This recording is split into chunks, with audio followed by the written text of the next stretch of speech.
لە سەرەتای ساڵی نوێوە حکومەتی هەرێم ڕۆژانە 250,000 بەرمیل نەوت ڕادەستی بەغدا دەکات. سبەینێژ لە کۆبوونەوەیکی بەرفراوانی حکومەتی عێراقدا بە ئامادەی شاندی هەرێم پشکی کوردستان لە پرۆژەیاسای بودجەی گشتی ساڵی 2020 عێراق دیاری دەکرێت. لەم دوو ڕۆژەدا کۆبوونەوەی چڕ لە ناوخۆی هەرێم و بەغدا و نێوان هەردوو لا سەبارەت بە دۆسیەکانی نەوت و بودجە بەڕێوە دەچن. ئەوەش لە پێناو گەیشتن بە ڕێکەوتنێک و ڕنگدانەوەی لە پرۆژەیاسای بودجەی گشتی ساڵی 2020 عێراق و ڕەوانەکردنی پرۆژەیاساکە بۆ ئەنجومەنی نوێنەران. شاندەکە ئاماژەی بەوەدا کە گفتوگەکانی نێوان هەردوو لە هاوکات و تەبێژی حکومەتی هەرێمی کوردستان لە کۆنگرێکی ڕۆژنامەوانیدا لەبارەی کۆبوونەوەی نێوان سەرۆکوەزیرانی هەرێم و شاندی هەرێمی کوردستان بۆ بەغدا ڕایگەاند. شاندەکە ئەو پرەنسیپانەی خستە ڕوو کە لە ئەنجامی سەردانەکە گەڵاڵە بوون و دەبنە بنەمایەک بۆ ڕێکوتنی کۆتایی لەسەر بابەتەکانی پرۆژەیاسای بودجەی فیدراڵی بە جۆرێک بەژەوەندی هاوبەشی هەردوولا لە بەرچاو بگیرێت و مافە شایستەدارایەکانی هەرێمی کوردستان دابین بکرێت لە بەرامبەر پابەندیەکانی هەرێمی کوردستان.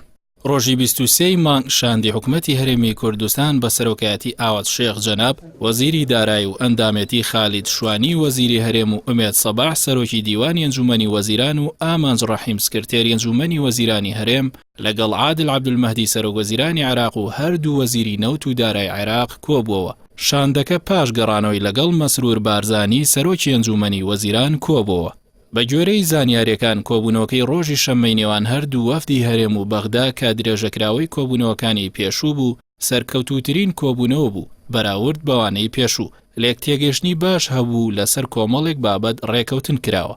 لەو چوارچێوەدا هەردوو لە ڕێکەوتن کە هەرێمی کوردستان لە سەرەتای ساڵی 2020ەوە ڕۆژانە 250,000 بەرمیل نەوت ڕادەستی کۆمپانیای سۆمۆ بکات. لە بەرامبەریشدا حکومەتی عێراق گەرانتی ناردنی بەشە بودجەی هەرێم دەدات. دەربارەی پشکی هەرێم لە پرۆژەیاساکەدا سەرچاوەکان ڕای دەگەێنن تا ئێستا پرۆژەیاسای بودجەی عێراق تەواو نەبووە.